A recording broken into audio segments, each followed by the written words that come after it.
첫 발표는 제 시간입니다. 제 발표는 그렇게 복잡한 내용이 없습니다.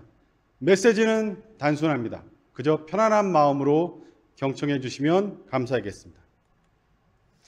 2022년 세계 양돈산업 그리고 한돈산업은 이전에 한 번도 경험해 보지 못한 산업 환경에 놓여 있습니다. 코로나19 사태는 현재 3년째를 맞이하고 있습니다. 하지만 전 세계는 코로나19로부터 아직도 벗어나지 못하고 있습니다. 설마 일어나겠냐 싶었던 러시아 우크라이나 전쟁이 지금 현재 반년을 넘어 장기화 국면에 직면하고 있습니다. 그리고 세계 경제의 양대축인 미국과 중국은 서로 대립관계에 있습니다. 인플레이션, 경제 침체 위기가 전 세계를 휘몰아치고 있습니다. 기후위기, 식량안보는 계속적인 문제로 지금 떠오르고 있습니다. 유엔 식량농업기구의 세계 식량 가격 지수를 보여주고 있습니다.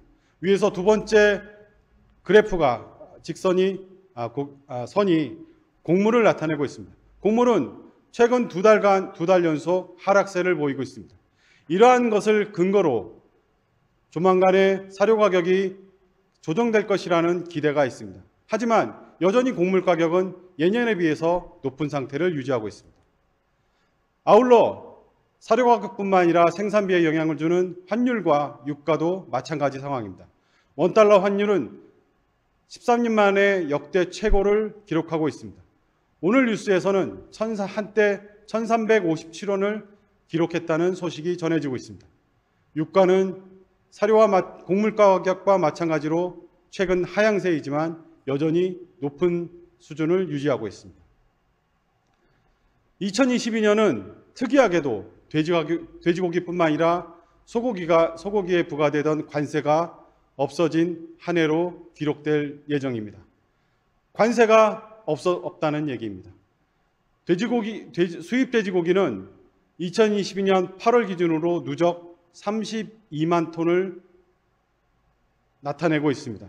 이는 2020년 31만 톤을 넘어선 기록입니다.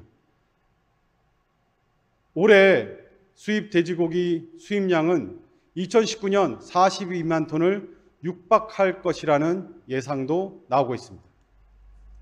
이런 가운데 소비자의 경제 전망을 나타내는 소비자 심리지수는 석 달 연속 기준선 100 이하를 나타내고 있습니다. 이러한 배경에는 금리의 계속된 인상과 함께 부동산 등 실물 자산의 가치 하락이 그 이유가 되겠습니다. 아프리카 돼지열병은 지난 2019년 이래 횟수로 벌써 4년째입니다. 상재화 단계입니다. 그리고 전국화 단계로 넘어서고 있습니다. 야생 멧돼지에 대한 뾰족한 대책이 없는 한 앞으로도 산발적인 농장 발생은 계속 이어질 것이라 생각됩니다. 돈가 예측은 2022년 돈가 예측은 단순하게 도축두수와 수입 돼지고기 양으로 예측할 수 없는 상황입니다. 돈가가 올라갈 수 있는 여러 가지 긍정적인 요인이 있는 반면에 돈가를 떨어뜨리는 여러 가지 부정적인 요인도 있다는 얘기입니다. 아울러서 여러 가지 영향을 줄 수 있는 그런 복합적인 변수 요인도 많다는 얘기입니다. 결론적으로 하반기 돈가를 예측하는 것은 예전에 비해서 상당히 어렵다는 얘기입니다. 내년은 어떨까요? 내년도 마찬가지라고 생각합니다. 여전히 한돈산업은 안개 속을 헤쳐나가는 그런 심정으로 내년을 맞이할 거라고 생각됩니다. 제 발표의 오늘 핵심입니다. 성공하는 사람들의 7가지 습관이라는 책에 보면 관심의 원과 영향력의 원 두 가지 말이 나옵니다. 관심의 원은 나의 통제력이 미치지 않는 것들입니다. 내가 아무리 노력을 해도 변화를 시킬 수 없는 그런 것들을 말합니다. 날씨라든가 주가, 교통정책, 죽음 등이 그렇습니다. 영향력의 원은 반대로 내가 통제력을 갖고 있는 것들입니다. 우산, 투자, 일정, 건강 등입니다.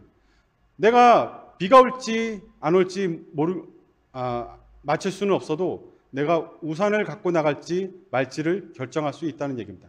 내가 특정 회사의 주가를 좌지우지할 수는 없어도 내가 그 회사의 주식에 투자할지 말지 아니면 주가 대신에 다른 것을 투자할지는 내가 결정할 수 있다는 얘기입니다. 교통정체는 피할 수는 없지만 내가 일정을 조정한다든가 아니면 다른 길을 선택하는가 하는 방법으로 피할 수 있다는 얘기입니다. 성공하는 사람들의 7가지 습관은 주도적인 사람이나 기업이 자신의 노력을 영향력의 원에 집중할 때 성공할 수 있다는 메시지를 전하고 있습니다. 관심의 원과 영향력의 원을 한돈 농장에 대입해 보겠습니다. 환율이라든가 아프리카 돼지열병, 물가, 러시아 우크라이나의 전쟁, 수입육, 금리, 곡물가, 유가, 그리고 정부와 국회 이런 것들은 관심의 원에 속합니다. 이런 것들에 대해서 적극적으로 뭔가를 하더라도 변화를 시키는 데는 한계가 있다는 얘기입니다. 반면에 생산성, 품질, 차단 방역은 영향력의 원에 해당됩니다. 농장에서 이거에 집중만 한다고 그러면 충분히 개선시키고 변화해 나갈 수 있다는 얘기입니다. 이 때문에 오늘 웨비나의 제목이 불확실한 시대, 내 농장에 기회가 있다라고 정한 것입니다. 제 발표는 이상입니다.